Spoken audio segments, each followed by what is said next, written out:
కార్మికుల చెమట చుక్కల్లో నుంచి సింగరేణి కదా ఉద్భవించింది. ఆ కార్మికులకు ప్రాణాలకు తెగించి సింగరేణి కోసం పనిచేసే కార్మికులకు వైద్యాన్ని కూడా దూరం చేసిన ప్రభుత్వం ఈ కాంగ్రెస్ ప్రభుత్వం. అరే కొన్ని వేల మందికి కేసీఆర్ గారు ప్లాట్లు ఇచ్చిండ్రు, సింగరేణి ప్లాట్లు ఇచ్చి రెగ్యులరైజ్ చేసి వాళ్ళని ఒక ఇంటి వాళ్ళుగా కేసీఆర్ గారు చేస్తే 2 ఏళ్లలో కాంగ్రెస్ ప్రభుత్వం ఒక్క ప్లాట్ అన్ని ఇచ్చిందా? ఒక్కరికన్నా సర్టిఫికేట్ ఇచ్చిందా? అసలు బోనస్, ఇప్పుడు కార్మికులకు బోనస్లో కోతబెట్టి నీ భోగాల కోసం, నీ ఫుట్బాల్ షోకుల కోసం ఇవాళ సింగరేణి డబ్బులు ఖర్చు పెడుతున్నావు రేవంత్ రెడ్డి. కార్మికుల బోనస్లో కోతబెట్టినావు. సింగరేణి అభివృద్ధి పేరిట పక్కకు పెట్టిన 6,000 కోట్ల లెక్క సంగతి కూడా త్వరలో బయట పెడతాం. ఒక్కొక్క సంవత్సరం 6,394 కోట్లు సింగరేణికి ప్రాఫిట్ వస్తే కేవలం 2,360 కోట్లు మాత్రమే ప్రాఫిట్ చూపించి దాంట్లోనే వాటా ఇచ్చినావు. నువ్వు ఏమనంటే పెట్టుబడి పెడతాను, పెట్టుబడి పెట్టింది లేదు, సింగరేణి వృద్ధి జరిగింది లేదు. అంటే కార్మికులకు బోనస్లో మోసం, వైద్యంలో దగ, మెడికల్ ఇన్వాలిడేషన్ డిపెండెంట్ ఉద్యోగాల్లో దగ, కార్మికులకు ఇంటి స్థలాలు ఇవ్వడంలో దగ. మీరు మాత్రం సింగరేణి డబ్బును ఇష్టం ఉన్నట్టుగా సైట్ విజిట్ సర్టిఫికెట్లు పెట్టి వందల వేల కోట్ల రూపాయల కుంభకోణాలకు మీరు పాల్పడతా ఉన్నారు. అందుకే మేము బాధపడేది ఒక్కటే, మా కార్మికులు మాకు ముఖ్యం. సింగరేణి అంటే తెలంగాణ సిరుల గనిగా పేరుండేది, కానీ ఆ సింగరేణిని ఇవాళ స్కామ్ల గనిగా మార్చారు మీరు. కుంభకోణాల కేంద్రంగా ఆ సింగరేణిని మీరు మార్చారు. ఆనాటి యూపీఏ ప్రభుత్వం కోల్గేట్ స్కామ్ చేసింది, మరి నేటి మన కాంగ్రెస్ ప్రభుత్వం సింగరేణి కోల్ స్కామ్ పాల్పడ్డది. ఆనాటి బొగ్గు స్కామ్తోనే దేశంలో కాంగ్రెస్ ప్రభుత్వం పడిపోయింది. ఈ బొగ్గు స్కామ్తో ఈ రాష్ట్రంలో కాంగ్రెస్ పతనం ప్రారంభమైందని చెప్పి నేను చెప్పదలుచుకున్నా. ఇలా సింగరేణి కార్మికులు ఉద్యమంలో ప్రాణాలకు తెగించి కొట్లాడారు. వాళ్ళు సమ్మె చేస్తే బొగ్గు ఉత్పత్తి నిలిచిపోయింది. ఆ రోజు కేంద్ర ప్రభుత్వం దిగొచ్చింది. ఎన్టీపీసీకి బొగ్గు సరఫరా ఆగిపోతే విద్యుత్ ఆగిపోతుందనే ఒత్తిడి కేంద్రం మీద పెంచడంలో, తెలంగాణ సాధనలో సింగరేణి కార్మికుల కష్టం ఉన్నది, పోరాటం ఉన్నది. ఇలా ఆ కార్మికుల కడుపు కొడుతున్నావు నువ్వు, ఆ కార్మికుల నోరు కొడుతున్నావు, ఆ కార్మికుల చెమట చుక్కలను అవినీతిగా మార్చి మీరు కోట్ల రూపాయలు కొల్లగొడుతున్నారు. అది మా బాధ.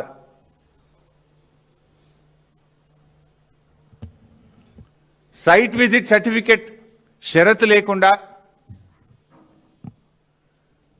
టెండర్ మీ కాంగ్రెస్ హయాంలో జరిగితే మైనస్ పోయింది.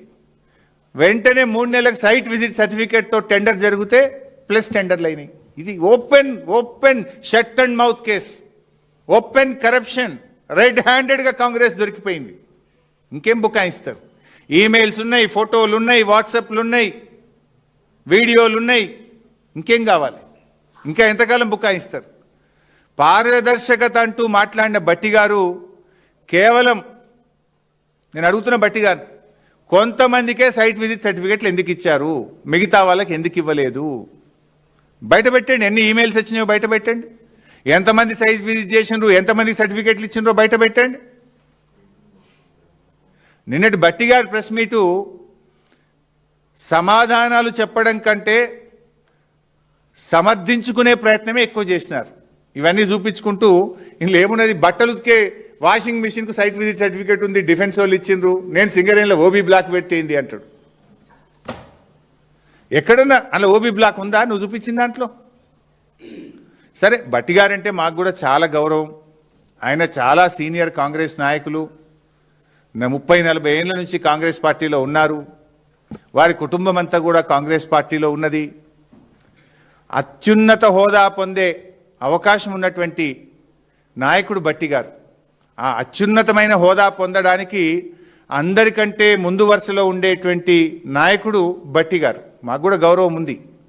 కానీ నేను చెప్పదలుచుకున్నది ఒక్కటే భట్టి గారికి, భట్టి గారు మీరంతా అపారమైన అనుభవం గల నాయకుడు, అత్యున్నత హోదా అందుకోవడానికి అనుభవం ఉన్నటువంటి, అర్హత ఉన్నటువంటి నాయకులు మీరు.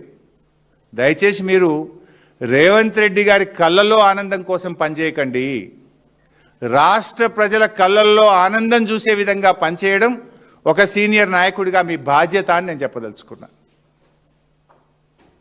అందుకే మీ కాంగ్రెస్ పాలనలో జరిగిన బొగ్గు స్కామ్లో ఒక సిట్టింగ్ జడ్జి చేత, సుప్రీంకోర్టు హైకోర్టు సిట్టింగ్ జడ్జి చేత లేదా సిబిఐ చేత విచారణ జరపాలని చెప్పి నేను డిమాండ్ చేస్తా ఉన్నా. రేవంత్ రెడ్డితో మాట్లాడితే ఏమవుతుంది?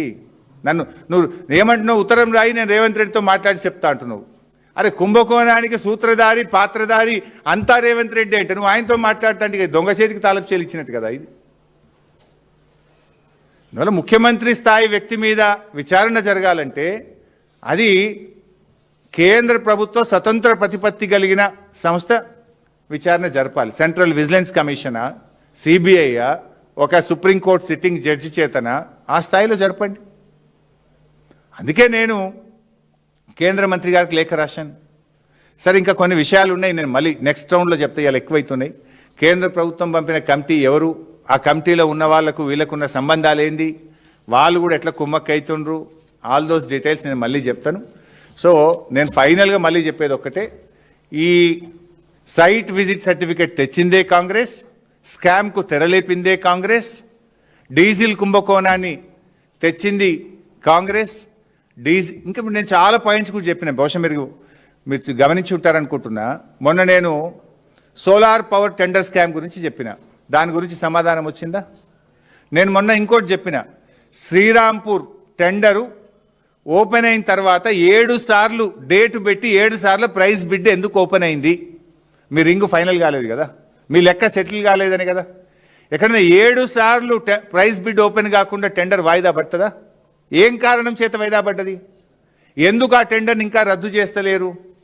ఇది నేను పోయినసారి చెప్పిన, నేను శ్రీరాంపూర్ టెండర్ 7 సార్లు ప్రైస్ బిడ్ ఎందుకు ఓపెన్ చేస్తారు? డేట్ పెడతారు, సాయంత్రం రేపు అనగానే ఇవాళ సాయంత్రం పోస్ట్పోన్ అవుతుంది. అట్లా 7 సార్లు అవుతుంది. ఒకసారి 2 సార్లు అంటే technical I can understand. Why 7 times it has been postponed? అది కూడా సైట్ విజిట్ సర్టిఫికేట్తో పిలిచిన టెండరే. దాన్ని ఎందుకు క్యాన్సిల్ చేస్తలేరు? దాని అవినీతిని ఎందుకు బయట పెట్టలేరు? మీ అనుభవం అంతా ఎక్కడ పోతా ఉంది? అట్లా చాలా విషయాలు మేము బయట పెట్టినాం, దేని మీద సమాధానం వస్తలేదు. ఇంకా చాలా ఉన్నాయి, నేను ఓన్లీ 2-3 మాత్రమే చాప్టర్లు ఓపెన్ చేసిన, 10ల సంఖ్యలో